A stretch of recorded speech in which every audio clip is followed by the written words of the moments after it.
علی بھی اگلا سوال ہے، جانوروں کی کون سی سپیشیز یعنی اقسام ہیں جن کی قربانی دی جا سکتی ہے اور ان جانوروں میں کتنے لوگ شریک ہو سکتے ہیں؟ 4 قسم کی سپیشیز ہیں جی، جس کے اوپر اتفاق ہے، جو سورۃ الانعام میں اللہ تعالیٰ نے 8 جانوروں کا ذکر کیا ہے جوڑوں کی فارم میں، تو وہ ٹوٹل 4 جوڑے بنتے ہیں۔ سورۃ الانعام کے اندر ہے بہیمۃ الانعام، بے زبان مویشی، اس میں کہا گیا کہ بھیڑ اور بکری اور گائے اور اونٹ، یہ 4 ہیں۔ باقی وہ جو مینڈا ہے وہ بھیڑ والی کیٹیگری میں فال کرتا ہے۔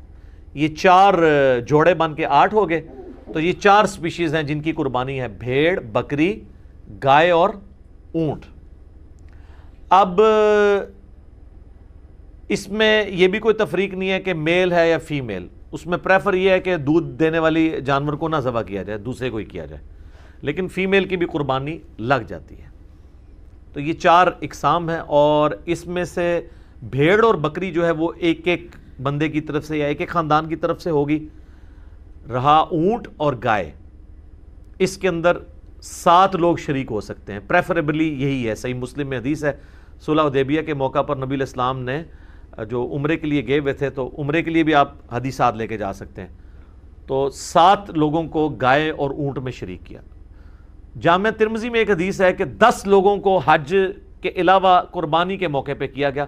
بعض لوگ اس حدیث کی صحت کے اوپر بھی گفتگو کرتے ہیں، حسن درجے کی روایت ہے، باقی احتیاط اسی میں ہی ہے کہ 7 حصے والی بات ہی پریفریبل ہے۔ شیعہ کے ہاں بھی جو اونٹ اور گائے ہے اس میں 7 حصے ہیں، مسلم شریف میں بھی 7 حصوں کا ذکر ہے، 10 بھی جواز کی تک موجود ہیں، اور یہ 7 حصے زیادہ سے زیادہ ہیں، 5 بھی رکھ سکتے ہیں، 5 بندے مل کے بھی ایک بیل لے سکتے ہیں۔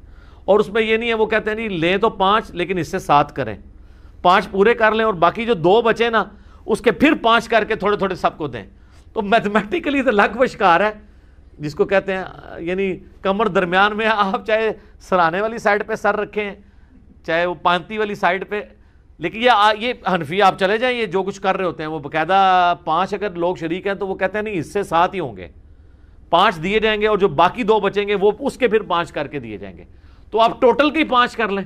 اور اس میں بعض لوگ ہوشیار بننے کی کوشش کرتے ہیں کہ تھوڑا سا کوئی امیر آدمی ہے نا تو وہ اچھا گوشت اپنی طرف لے جاتا ہے، یہ نہیں ہونا چاہیے، وہ ایکولی گوشت ڈیوائیڈ ہوگا، یہ نہیں ہے کہ ایک صرف گول بوٹی لے جائے گا، دوسرا صرف ہڈیاں لے کے چلا جائے گا، تیسرا صرف چربی اس کو دے دی جائے گی، نہیں، برابر ڈیوائیڈ، اور یہ یعنی انتظامیہ کی ذمہ داری ہے۔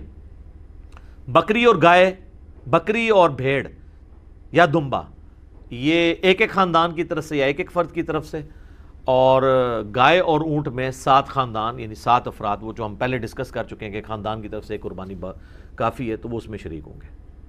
ٹھیک ہو گیا؟ جزاکم اللہ۔ علی بھی اگلا سوال ہے، قربانی کے جانور کی کم از کم عمر کتنی ہے؟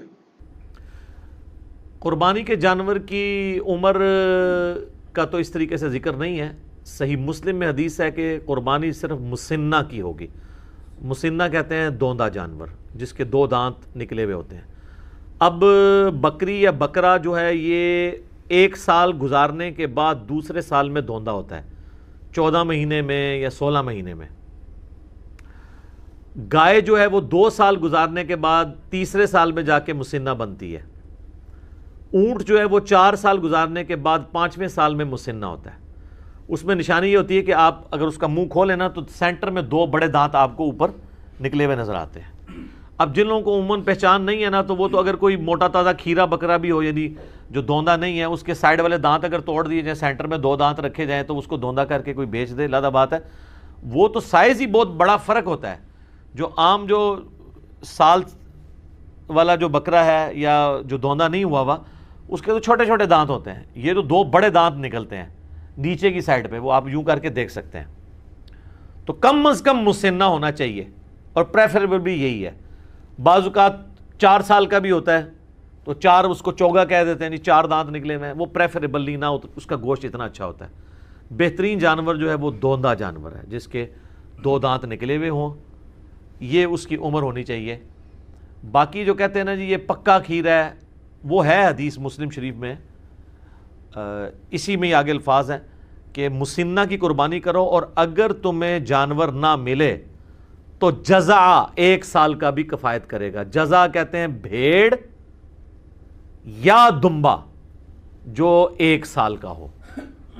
اور امام ترمذی بھی اس حدیث کو لے کے ہیں, نیچے انہوں نے کمنٹس کیے ہیں کہ اس میں بکری یا بکرا شامل نہیں ہے, صرف بھیڑ اور دمبے کے لیے ہے کہ وہ 1 سال کا بھی چل جائے گا, وہ بھی اس صورت میں اگر کسی کو مسنہ دوندا جانور نہ ملے, کیونکہ جزا کا لفظ مینڈے کے اوپر, بھیڑ کے اوپر, دمبے کے اوپر بولا جاتا ہے, بکرے کے اوپر, بکری کے اوپر نہیں بولا جاتا, نہ گائے کے اوپر. چاہے وہ جتنی مرضی کو موٹی تازی گائے ہے یا کوئی بیل ہے اور وہ نہیں ہے دوندی تو یا دوندا, تو آپ اس کی قربانی نہیں کر سکتے. نشانی اس کے دانتوں کا چیک کرنا ہے. سال عمر کہتے ہیں جی پکا سال کا ہے, یار ہمیں پتہ ہے سال کا ہے. سال کے بعد تو کوئی بکرا جو ہے نا وہ دوندا ہوتا ہے. عموماً تو یہ 14ویں 13ویں 14ویں مہینے میں جا کے, بعض 15ویں مہینے میں جا کے اس کے 2 دانت نکلتے ہیں. یہ سال والا کنسیپٹ ہی غلط ہے. سال میں تو دوندا ہوتا ہی نہیں ہے جانور. سال کا کنسیپٹ اس حدیث میں جزع کے لیے تھا.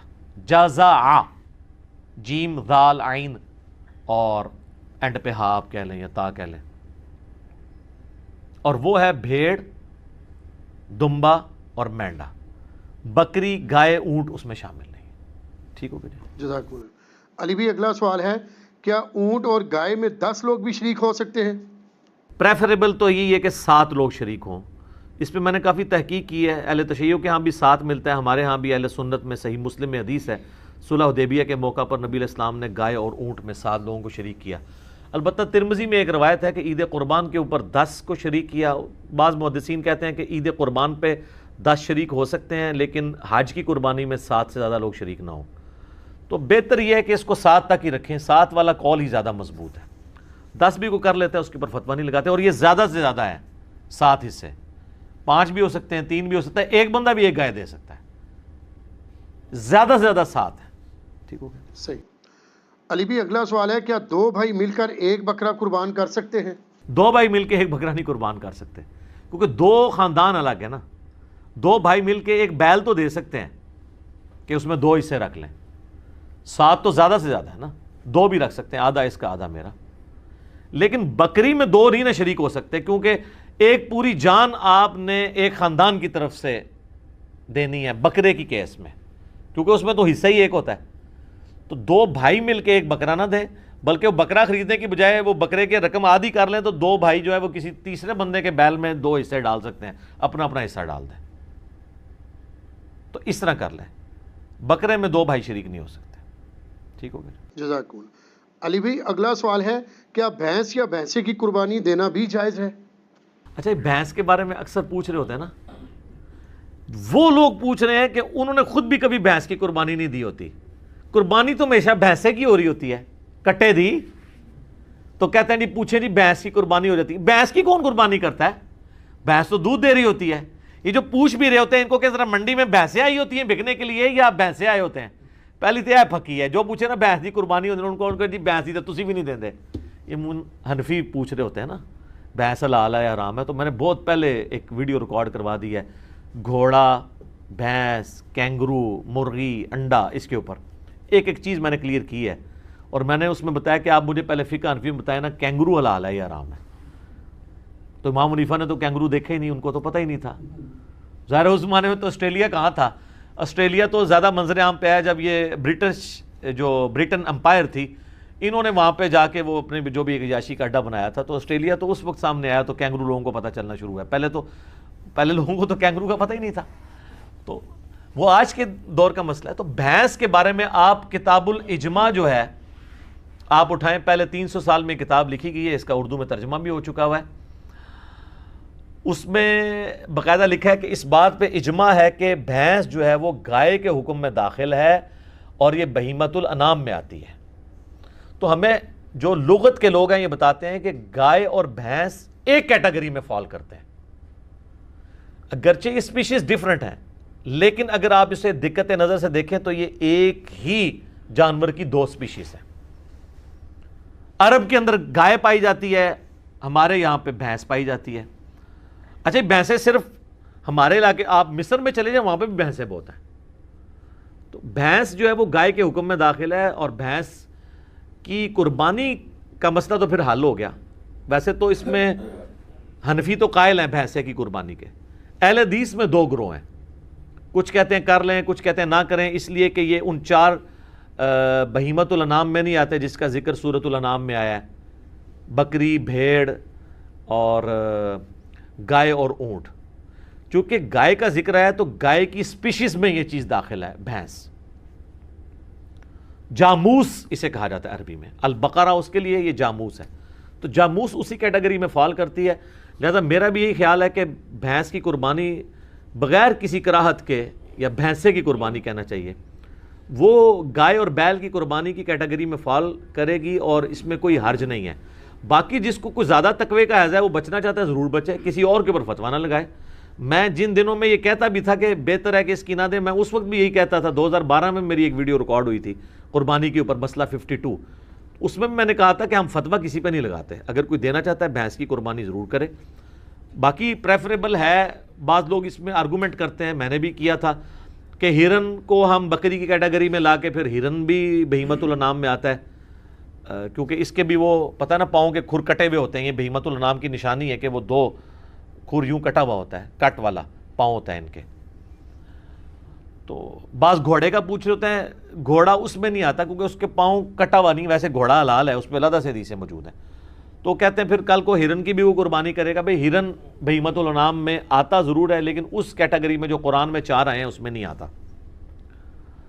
قرآن کی کیٹیگری میں، گائے کی کیٹیگری میں بھینس خود بخود فال کرتی ہے، لہٰذا بھینس یا بھینسے کی قربانی گویا گائے کی قربانی میں شامل ہے۔ اور یہ ہر علاقے کی اپنی غذا ہے۔ ہم لوگ تو یہ سرخ گوشت سے ڈرتے ہیں نا تھوڑا سا کھاتے ہوئے، بھینس کے گوشت کو، لیکن آپ اگر کے پی میں چلے جائیں نا تو ہمارے جو پٹھان بھائی ہیں نا وہ بھینس کا گوشت جو ہے زیادہ شوق سے کھاتے ہیں ایز کمپیئر ٹو گائے کے گوشت کے۔ تو لہٰذا بھینس کی یا بھینس کی قربانی آپ کو پوچھے، اس کو کہنا بھینس چھوڑو، بھینسا کہا کرو، کیونکہ بھینس تو دودھ دیتی ہے، وہ کس نے قربان کرنی ہے؟ کوئی بیمار ہو جائے، کوئی بالکل لاغر ہو جائے، اس طرح کی بھینس اگر قربانی کے لیے آتی ہے تو اس کی قربانی بھی نہیں لگے گی، یہ ذہن میں رکھیے گا۔ ہاں، تو بھینسے کی قربانی لگنی چاہیے جو صحیح تازہ ہو، بہترین قسم کا، تو وہ اس کا گوشت بھی اچھا ہے۔ اور ٹھیک ہے، سنت ابراہیمی میں آئے گا، بنا ہوا بچڑا جو ہے وہ حضرت ابراہیم علیہ السلام بھی لے آئے تھے، قرآن میں آتا ہے۔ ان کو بعد میں پتہ چلا کہ یہ تو فرشتے ہیں، کھاتے نہیں ہیں، پہلے تو ان کو پتہ ہی نہیں چلا۔ اس سے عقیدہ علم غیب بھی کلیئر ہوتا ہے، ٹھیک ہے۔ تو وہ ڈر گئے اپنے دل میں کہ یہ کیوں نہیں کھا رہے، میرا نمک کہیں مجھے نقصان پہنچانے تو نہیں آئے۔ تو پھر فرشتوں نے کہا نہیں، ہم انسانی شکل میں آئے، ہم ہے فرشتے ہیں، قوم لوط پہ عذاب لے کے ہیں۔ تو بھینس بالکل حلال ہے جی، اور حلال بھی ہے، اس کی قربانی بھی گائے کی کیٹیگری میں فال کرتی ہے، تو بے فکر ہو کے کریں، کوئی مسئلہ نہیں ہے۔ جزاک اللہ۔ علی بھی اگلا سوال ہے، قربانی کے جانور میں کون کون سے ایسے عیوب ہیں جن کی بنا پر قربانی کرنا جائز نہیں ہوگی؟ دیکھیں، سب سے بڑا عیب تو یہ ہے کہ وہ دوندا نہیں ہے، تو وہ قربانی نہیں ہوگی۔ جو مسلم شریف میں حدیث ہے کہ صرف مسنہ کی قربانی ہوگی، دوندے کی، اور اگر تم دوندا نہ پاؤ تو جزع 1 سال کا کفایت کرے گا۔ اور جزع کے بارے میں امام ترمذی نے ساتھ لکھ دیا اس حدیث کے کانٹیکسٹ میں، کیونکہ ترمذی میں بھی حدیث ہے، مسلم میں بھی موجود ہے، ترمذی میں بھی، کہ جزع سے مراد بھیڑ اور دمبا یا مینڈا آتا ہے، بکری اس میں فال نہیں کرتی، نہ گائے اور اونٹ، تو دوندے کی قربانی ہوگی۔ یہ تو ہوگی ایک بیسک شرط۔ باقی جامعہ ترمذی، ابو داؤد، نسائی، ابن ماجہ میں کئی ایک احادیث ہیں جن میں نبی علیہ السلام نے فرمایا کہ کسی ایسے جانور کی قربانی نہ کرو جس کے کان کٹے ہوئے ہوں، سینگ ٹوٹا ہوا ہو، اس کے جسم پہ گوشت کم ہو، وہ لاغر ہو، وہ بیمار ہو، کوئی بھی اس کے اندر زہری عیب ہو، لنگڑا ہو۔ یہ سارے الفاظ ابو داؤد، ترمذی، ابن ماجہ، نسائی میں موجود ہیں۔ لنگڑا، سینگ ٹوٹا، لاغر، کانا، آنکھ نکلی ہوئی، یعنی جو ایک جانور کو دیکھ کے آپ کہہ سکتے ہیں یہ عیب ہے اس کے اندر، کان کٹا ہوا ہے، سینگ، بعض اوقات جینون کوئی ایسے بیل ہوتے ہیں جو جن کو ہم مونے بکریاں یا مونے بیل کہتے ہیں، جن کے وہ سینگ نہیں ہوتے ہیں، لیکن بعض اوقات ایسا بھی ہوتا ہے کہ ایک کا سینگ ٹوٹ گیا تو دوسرے کو وہ ریتی پھیر کے مونا کر لیتے ہیں۔ وہ ہم نے کسی ایکسپرٹ کو دکھانا ہے کہ یہ سینگ جو ہے یہ جینون مونا ہے یا یہ مونا کسی اسلامی بھائی نے بنا دیا ایسے، ٹھیک ہے، کیونکہ ایک سینگ ٹوٹا تھا تو دوسرا بھی توڑ دیا۔ اور اس کے بھی چانسز ہوتے ہیں کہ سینگ ٹوٹا ہوا اور وہ کسی طریقے سے اس کے اوپر کوئی ایڈہیسو لگا کے وقتی طور پہ اس کو جوڑ دیا جائے۔